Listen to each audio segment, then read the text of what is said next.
almost perfect season. One big top game versus Baltimore versus a very aggressive defense. And now in the Super Bowl, we will face again a very aggressive defense with the Chiefs. What lesson did you learn from the matchup from Baltimore, and do you think you can apply what you learned during the Super Bowl versus the Chiefs?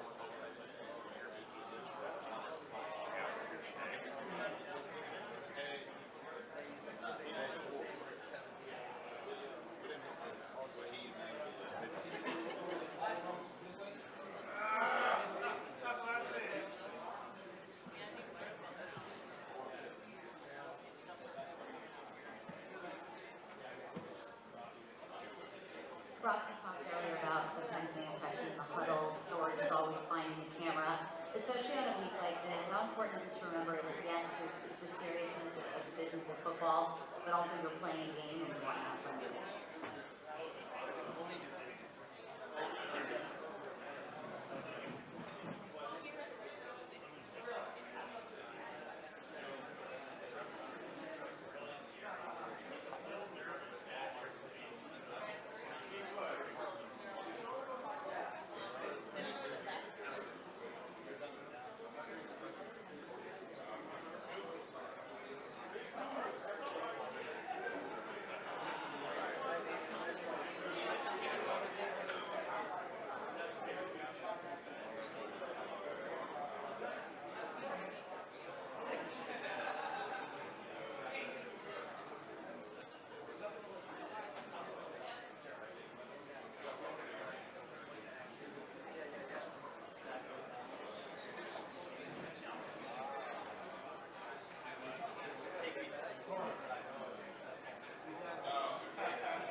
What's up, Mike?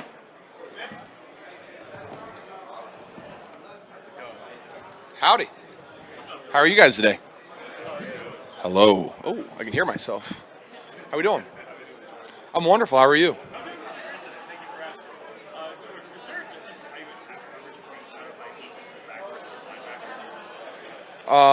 Is there a difference in how I attack based on being covered by a DB or a linebacker?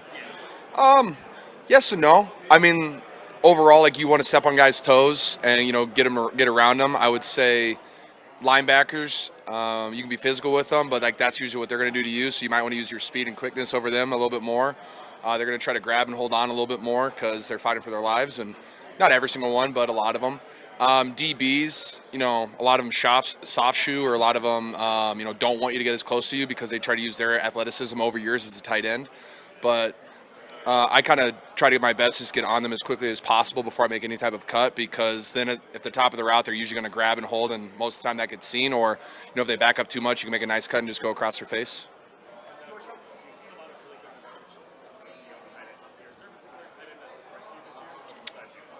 I mean, Sam Laporta, being a rookie, getting second team All-Pro and Pro Bowl stuff, that's incredible. He had a great season, a lot of targets, a lot of catches, a lot of yards, made a lot of big plays for the Lions. Jake Ferguson with the Cowboys, ton of great plays. Hurdling machine, doing an absolutely fantastic job. So those are two guys off the top of my head. Yep. Hi, Grant.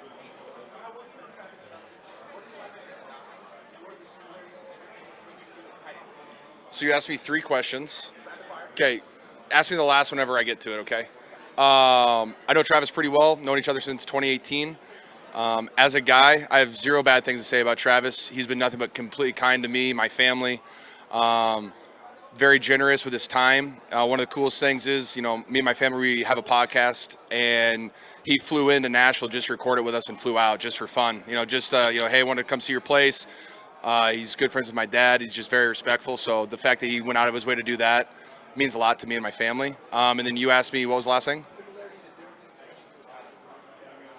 I think we both have a pretty similar mentality about, we have a standard for ourselves. We want to play at a very high level. I think we both love the game of football. We both love our teammates. We both like to make big plays. We both like touchdowns, stuff like that. Differences, I think we both play tight end, but we just both play it a very different way. But it works for both of us because of the way our offenses are. You have so many weapons. Hi. You have so many weapons on this team. In the NBA, that often doesn't work, but it seems to work here. Everybody, of course, wants to be involved. How was it able to work out the way it has? I think the overall mindset for everybody on our team, especially our offense, well, the whole team, but when it's like you have Debo, Ayuk, Christian McCaffrey, me, Juice, Jawan Jennings, you have all these guys, it's more of a, hey, all we want to do is win. So, spread the ball around, but as long as we're, playing well, moving in the right direction and winning games, everyone's pretty okay with it. And that's what's kind of fun. And you can see also, we had 4 guys over 1,000 all-purpose yards this year. So Coach Shanahan does a very good job of spreading the ball out to us, and obviously, like, Christian's probably the best guarantee for a touchdown every single game, which, as you should be, running back and slot wide receiver. But I think our offense just does a really good job about, having options and giving Brock all those options. Hey, George, Hi. ¿Cómo estás? How you doing? Muy bien. How can you describe the feelings going in the locker room just days away from the big game Sunday? Feelings in the locker room? I think everyone's just excited. We're one of 2 teams playing football in February. We have nothing to complain about. We're all very excited, happy to be here. But, we have I think the team has a fantastic focus. We're ready to go. And, Sunday can't get here soon enough. Is there any messages you give to the rookies since you've been there before? To the rookies, don't get too distracted by all the bright lights and just stick to your routine and go play football. Hey, George, What's up, man? George to another. What's up, George? If you had the chance to have a one-on-one conversation with anyone in the world, from the past or present, who would that be? Past or present? Teddy Roosevelt. And if you had the chance to win any other trophy but the Super Bowl from any other sport, what sport would it be? Stanley Cup. Thank you. You guys get loud quickly. Relax. Mike, I'm here for an hour. Like, you're all gonna get a question, I promise. Hi, what's up, man? Penn State. We are. I know I am, sorry. What's up, man?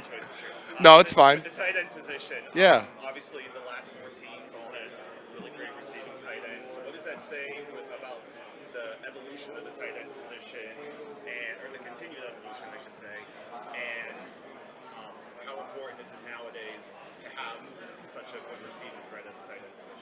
I mean, I think you said it. Like, if you want to win a Super Bowl, if you want to win games, late in the season, having an elite tight end where you can create mismatches and a tight end that's centered and focused in the offense, I think it's huge. You look back at any Super Bowl, like every tight end, you had Ertz with Philly, Gronk, you had Kelce's won a couple. I think Higbee's a really good tight end when they use him.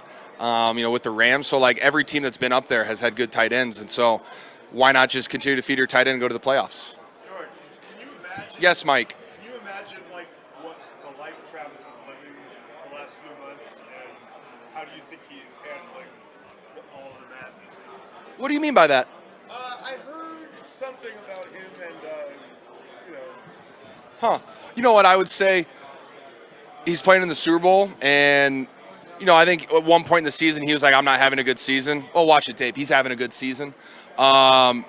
Anytime, and while it might seem to all of us it could be a distraction, it might not be to him. I think Travis is a mature man. He knows how to handle his business, and I think he puts football over everything. So I think you could just tell, hey, he's playing in the Super Bowl. He obviously knows how to handle anything going on off the field. can you imagine being in that position? No, I can't grasp my head around it. I can't wait. At some point in the offseason, I'll probably have to grab a beer and talk to him about it. Can I say that? I think so. I'm 30. What's up, man? How would you describe John Feliciano as a teammate and what he brought to your team? Feliciano? Oh, I love John. John's fantastic. What I love about John, one, offensive linemen are my favorite people. They're the most down-to-earth guys. And it's great when you come across an offensive line room. You usually have like one or two pretty grumpy guys that are pretty grouchy most of the time. And then you have some very relaxed guys. And John's just kind of on his own plane entirely, which is really fun. One thing that stands out about him, his entire leg is tattooed in like Nickelodeon cartoon characters. He's got Spider-Man tattooed on him. He's got Pokemon. He's got Pikachu, Squirtle, Bulbasaur, Charmander. So I go and I saw that. I knew we were going to be friends. Anytime I get a chance to hang out with the guy, he's been fantastic. Anytime I offer him, like, hey, John, you want to swing through? He's always there. He's like, oh, yeah, I'd love free food and hanging out with the boys. I'm like, so I like people who are very low-key, low maintenance, and I also like on the football field, I think John's a hell of a performer, too. He's a competitor. And he really likes to win. He wants to win. And also he played with the Bills for a while. And I've heard nothing but great things about him from anybody that I've ever talked to. George, this will do a revenge. Yes. You promise that you will be back in the Super Bowl? Yes. Yes. Who do you think is the best tight end in the history of the NFL? The history of the NFL? Wow. That's a great question. It's tough because, I never watched Ditka. And I never, Kellen Winslow, I didn't really see them plays. But, for me personally, tight ends that I watched that really stood out to me, Gates, Gonzalez, Dallas Clark was one of my favorites because he went to Iowa and I followed his whole career. You got to put Travis up there, too, just with his success in the postseason. So I kind of love all tight ends, and I don't know who's the best. But I think those guys are probably the top on the Rushmore. What are the keys to win the next Sunday? The keys? Don't turn the ball over, run the ball, and score a lot of touchdowns. Do you have a soccer team in Mexico or just a lucha libre? Just lucha libre, baby. Thank you so much. Yeah, what's up? How do you separate your performance from your identity? My football for my identity. My wife does a good job with that. I just kind of focus on my family life and the things I like outside of it. And I think it is hard, to separate sometimes because 365 days a year, I'm pretty focused on football. That's my career. But like I said, my wife does a really good job of just kind of helping me decompress from all the pressure, the stress, anxiety, whatever goes with it, and always reminds me that I am just George and I can go out there and have a fun time. How do you live that out on the field with your opponents? I just attack each day with football because I love it. It's my favorite thing ever. I've wanted to play in the NFL since I was a child. It's my earliest memories, and so it's very easy for me to go out there and attack it every single day. Never really been an issue for me. Thank you. What's up, man? Obviously, your love for WWE is well noted. If you could take 4 members of the 49ers locker room, create a faction, Yes. you at the helm, Yep. and get one manager from the NFL, who's it going to be? On my team? Yes. On my team. All right, let's see. On my team currently, I am picking, if I'm the top, I'm going to get Trent Williams. And then I'm going to go get, I'll put Nick Bosa on the other side. And then, let's see, I think I would do Dre Greenlaw as my enforcer. You guys got a theme song? Ooh, a theme song? Whatever Trent Williams puts on the mic. Thank you very much. That's a great question. Thank you so much. Yes, hi.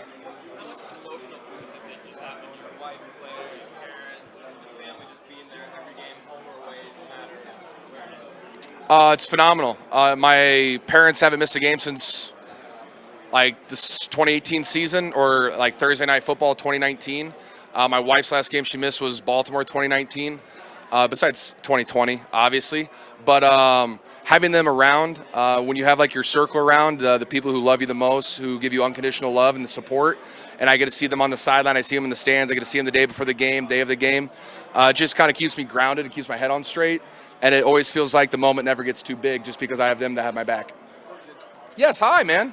In the preseason, you said you guys had an understanding that the window could be closing or whatever. Do as much as you can to try to keep the window open, right? Yeah. Now that you're here and you have this shot, how does that kind of manifest in terms of pressure or just the way, the urgency to get this thing done? I wouldn't say I've thought about that once since you asked me that question, but I understand what you're saying, and I think just the overall sense of urgency to win a Super Bowl is pretty high. And yeah, I'm not going to say it's at an all-time high. I'm pretty sure it was pretty high in 2019 as well, like it is every year. But no, this has been something we've been trying to get to. We've been to 2 NFC championships before this and lost, and it's okay, well, what do you have to do to get over the hump? What do you have to do to get over the hump? Well, we finally won that game, then it's okay, well, what are you going to do to win this game, right? So those are questions that, I'm not going to say that we've sat in meetings and talked about that, but we're very confident in our team. We're confident in our abilities, and we have a very talented football team that you've seen all year. We've been able to bounce back from down some points, so I'm very just confident in this team, and I know that whatever happens, I do believe that we're going to win the football game, but it's football, and you just hope the ball bounces your way. Yes. The group that you guys have, the nucleus, the guys that have been here, not even just that Super Bowl, but adding Trent, Christian, those guys, you know better than anybody how much this thing can change from year to year. What would it mean to you to get over the hump with that particular group of guys? Well, the cool thing about a Super Bowl is that no one can take it away from you, and that group is remembered forever. And I think that's kind of the coolest thing. Is just like I've had so much fun this year. We've had such a fun team. So many guys have stepped up. So many guys have played at a high level. We have a bunch of Pro Bowlers. We have a bunch of All Pros, and it's just like to be able to secure that and kind of put on a pedestal. That'd be pretty cool. George, Yes. What's up, man? Can you give me your Mount Rushmore of wrestlers? Ooh, is that 4? Yeah, 4. My personal Mount Rushmore, jeez Louise. Let's see, my favorites, you got Stone Cold, you got The Rock, you got Shawn Michaels, and then my other favorite would be Seth Rollins. If you could join any stable historically, what stable would you want to DX. Why DX? Perfect. It's so much fun. I know. Come on, man. What's up, man? What's been the special moment for you so far this season? This season, making it to the Super Bowl has been pretty special. Winning the NFC Championship game. Yeah, and then for me, I see you got all the tattoos. What's the favourite one for you? My favorite tattoo, Hobbs. Okay. Yeah, love Hobbs. Just got to.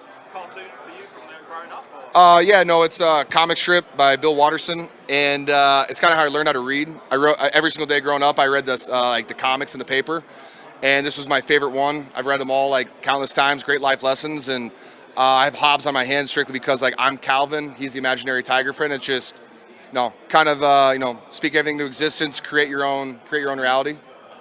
Yeah, thank you. Hi, you've been waiting. I'm from NFL Canada. Oh, hey there. I was hoping to give a shout out to your Canadian fans. Oh, hey, hi, how you doing? Thanks for being fans. Can you tell us who on your team is the best hockey player? Best hockey player? Ooh. I want to put me up there, but I'm not a great skater. I would think I'd be a really good defenseman, though. Just give me a couple weeks to learn how to skate. Besides me, I would have to say, I think Juice would be phenomenal on the ice. Just like very strong, sturdy, can go forever. He's a huge pickleball player, too, so he's got great lateral movement, and he sees the field. Yeah, I'd have to pick Juice.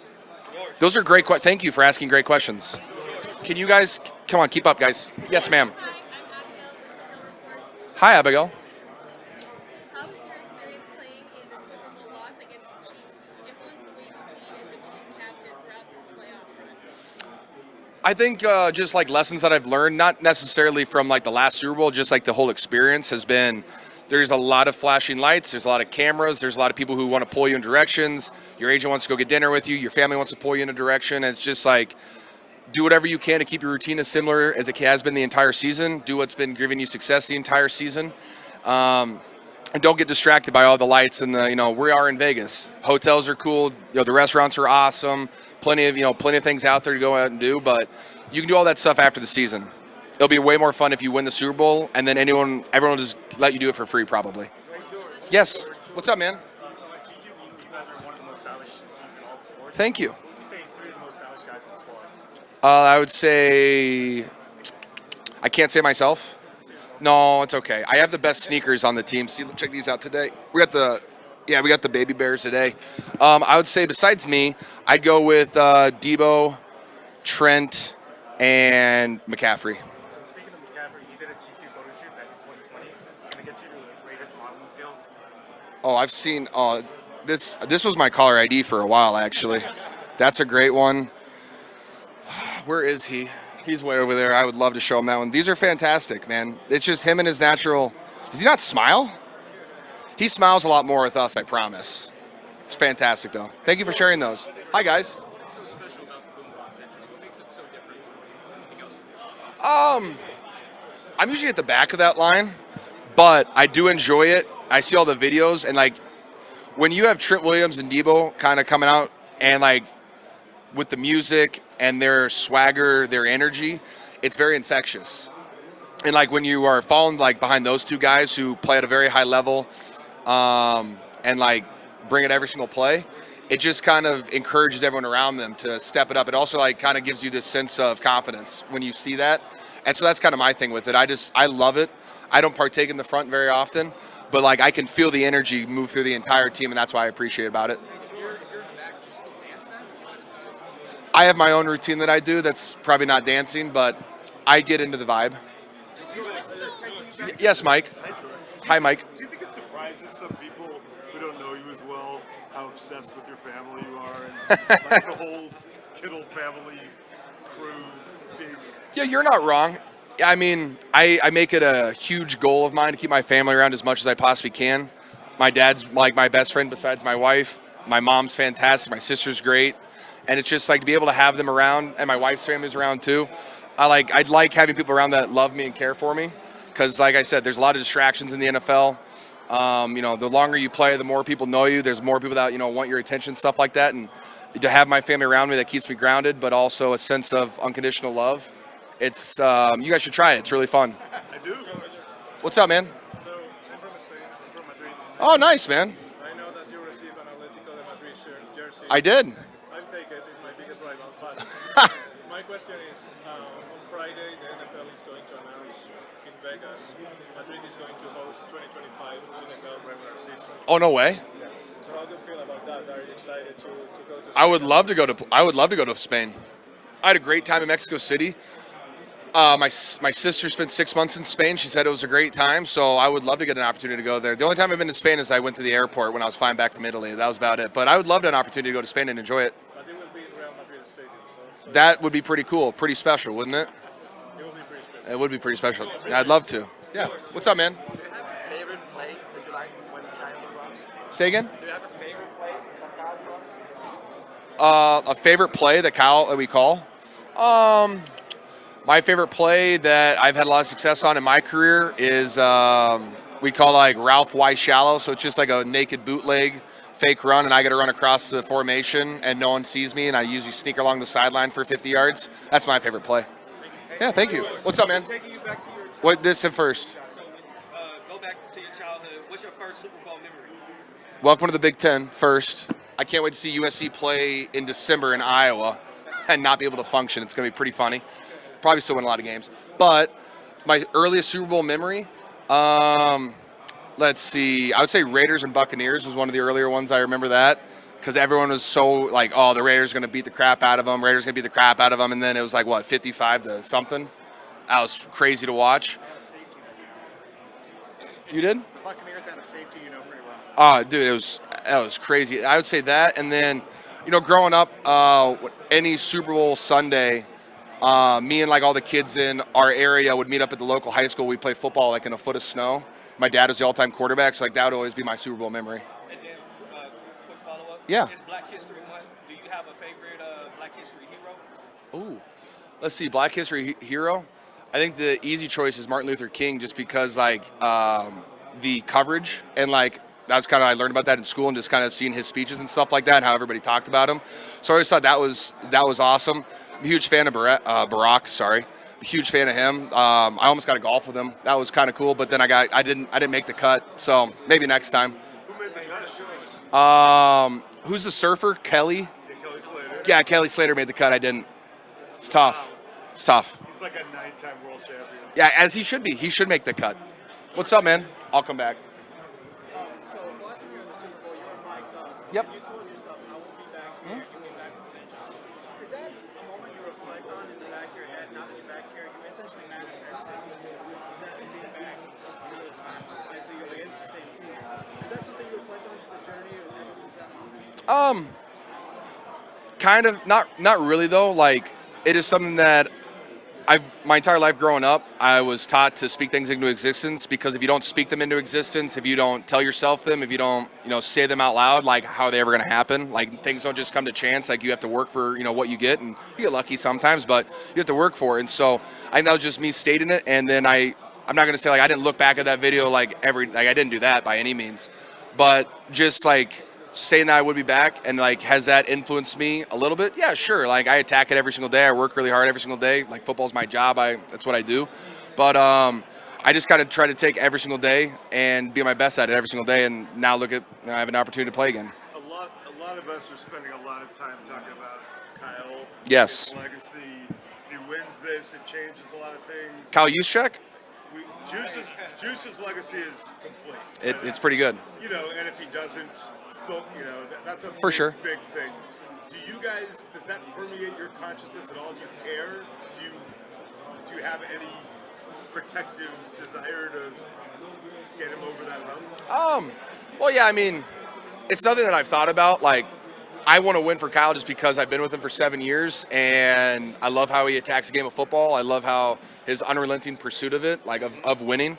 And so, yes, like I want to win more for myself than Kyle, but I think that's everyone. You know, like I want to win for the team. Like I love this team. I love its legacy. Like I want to have that. And Kyle's such a fantastic coach, and for him to learn from his dad, who has 3 Super Bowls, I just think that's what a fun accomplishment just for their family.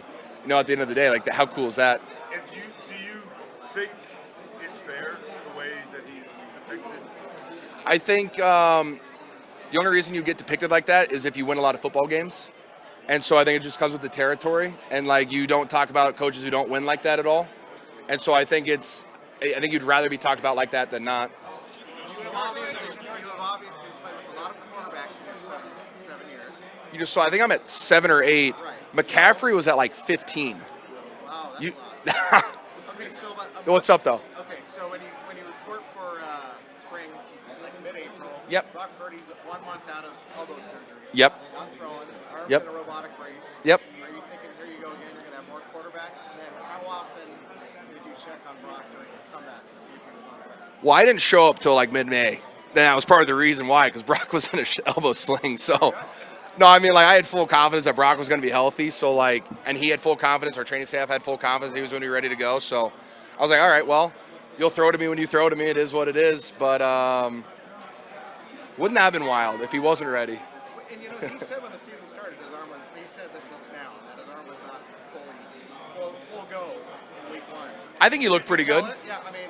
No, I couldn't tell. I know, like, we did that thing during training camp, like, you only threw, like, 20 passes or stuff like that. But like I said, like, even, like, just talking to our training staff did a hell of a job. Like, they created his entire rehab program. Like, they didn't follow anyone else's. Like, they made it. And so, like, that's kind of a testament to our team and our training staff, just, like, for having the guts to, kind of bet on themselves for the rehab program. And, they've done a really good job with everything that I've seen. And so I wasn't ever really worried about it because of, like, their confidence in it. I got to go over here. Sorry. What's up, man?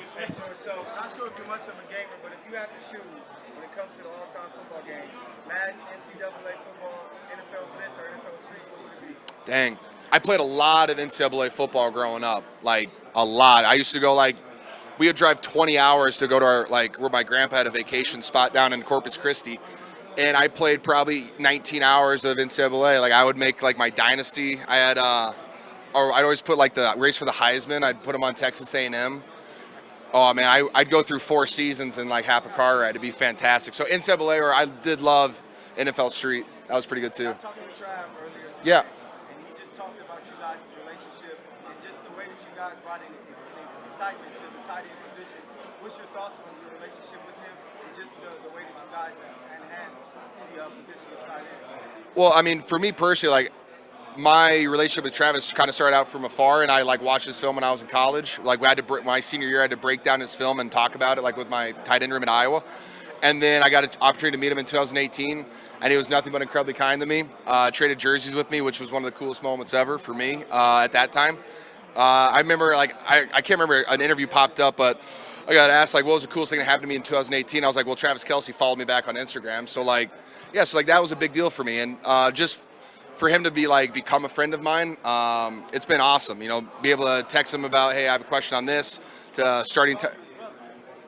He's my guy. He's been fantastic, and I shared it earlier, but me and my family, me and my dad, and my sister, we have a podcast, and he flew in just to record the podcast at my house and flew out, and so not a lot of people would do that, and so he's incredibly respectful. I've absolutely nothing bad. I've never had a bad experience with Travis. I've had a bunch of fun, and I've had a bunch of fun memories with him. So it's really fun to be able to play with, compete against, and just kind of bounce ideas back and forth.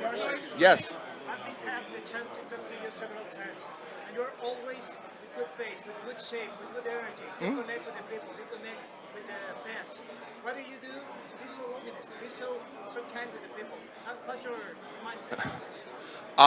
My mindset is that the glass is overflowing. The glass is never half full. It's not half empty. I woke up today. My family's healthy. My wife loves me. The sun is shining. Like, I got nothing to complain about. I'm playing football in February. I play football as my dream job. So, like, I have literally nothing to complain about. I'm loved every single day. So I just try to give that back to the world as much as I possibly can, because I know a lot of people, like, I have stressors and, tough things that I deal with in my own life. But, I can get through those things, and I can try to help other people get through those things with a smile on my face. You said you will be back with Yep. the best version of you. Which is that best version of you? The one that's going to be playing on Sunday. That's great. Yes, ma'am. Hi. How are you? Wonderful. How are you? I'm good. What's still left for you guys to accomplish in practice this week? What's left for us to accomplish? Just kind of refine everything. We've had the plays in since last week. We practiced them last week. And then, Kyle fixes things, might change the thing here or there. But it's more just stay humming. I thought we finished the fourth quarter of the Lions game, the NFC Championship game. We were hot. The defense played well, the offense played well, special teams played well. So just kind of try to keep that momentum rolling. You kind of addressed this with Mike's question, but what would it mean to you to get it done this time? I mean, it's been a dream of mine since I was a little kid. And so to be able to do that would be fantastic, to finish the season off on a win, because only one team leaves happy. It'd be fun to leave the game happy. One sec. What's up, man? How you doing? I'm wonderful, man. Do you think it changes the perception of players in general if they win a Super Bowl and people start looking at their legacy a little bit different? I think it doesn't hurt by any means. Like when you attach Super Bowl next to anybody's name. I know my tight end Charlie Warner out there has a sign. His hometown has a sign that says "Home of Charlie Warner" because it's a small town in Georgia. And I bet you that if we win the Super Bowl, it's going to say "Home of Charlie Warner, Super Bowl champion." So it doesn't hurt, and it's a hell of an accomplishment. Mike, there's other people here, man. What's up, man? I'm dominating. Hey, what kind of player was Claire? How would you describe her as an athlete and her personality on the court? Well, I'm pretty sure her freshman year of high school, she could dunk a tennis ball, which is pretty sick. She dunked in her freshman year of High school, yeah, she was a freak. Yeah, no. Then unfortunately, she had 5 knee surgeries starting her sophomore year of high school. But besides that, how she played, she was gritty. She was a 2-3 guard that played 4-5 in college, so she had to guard the big girls. She had to guard the big girls in the Big Ten. She threw her elbows around, and my favorite thing ever was actually if she didn't foul out, I was disappointed. But if you went into the lane, she was going to foul the hell out of you, and I respect the hell out of her for that. But she had a good jumper too. I can't beat her in cat or horse. I can't do it. Hi. With so many talented skills guys on this team being called to play so unselfishly and blocking as it pertains to you, can you go into the art of the pancake block? Oh, the art of the pancake block? Well, I'll start with this. Moving a man from point A to point B against his will is the greatest feeling you'll ever feel. And what's horrible is that is a super. Do you know who said that? Do you have an idea, Mike? The moving man Yeah. from point A, you told me. I know. It's on the tip of my tongue, but a very famous football coach said that one time. My dad showed it to me, and I agreed with it, because when you can take a guy who is trying to go across the line of scrimmage and you just take him backwards and you put him on his back, it's a fantastic feeling, especially when you get a nice full pancake and you flat him, you land on top of him and you kind of feel his breath exhale because you landed on top of him. It's not something that you can replicate very easily, and so the fact that you can do that against a person who's trying their hardest to not let you do it, and there's nothing they can do about it, it's a very unique feeling, and that's kind of why I love blocking, is because when you do get something like that, it's very, very rewarding. You spoke about wanting to win a portion for yourself, for Kyle. For a guy like Trent, especially being such a leader on this team, never having played in a Super Bowl, is there any discussions behind the scenes about discussion for Trent especially? For Trent, yes. There's no discussions behind the scenes. We're all very aware of the Super Bowl, what it does for you, and how awesome an opportunity is. And like I said, like you said, Trent, he's in year 14, and this is his first Super Bowl. It's very difficult to get to these and to play in them. And so for him, he's already a first ballot Hall of Famer. But to throw that onto him, I mean, he'll go Trent has the potential to go down as the best offensive lineman to ever play the game of football, which is awesome. And I line up to him next to him almost every play, which is really cool for me. But it's just he's a fantastic football player, and just for him to be able to take that with him would be awesome. George, Hi. Go out there real quick. What's up? You mentioned your friendship with Travis. Yeah. Does it feel now that 2 tight ends are central figures in the Super Bowl at this point? It does. And, I talked about it earlier. It was just like, if you look at the last 6 Super Bowls, there's been an elite tight end that's been playing in the Super Bowl or on their team that's helped the team get there on either team. And so I think it just, goes to show that when you have a really good tight end, a dominant tight end who can, affect the game in multiple ways, you have a higher chance of winning football games later in the season. George, Thank you.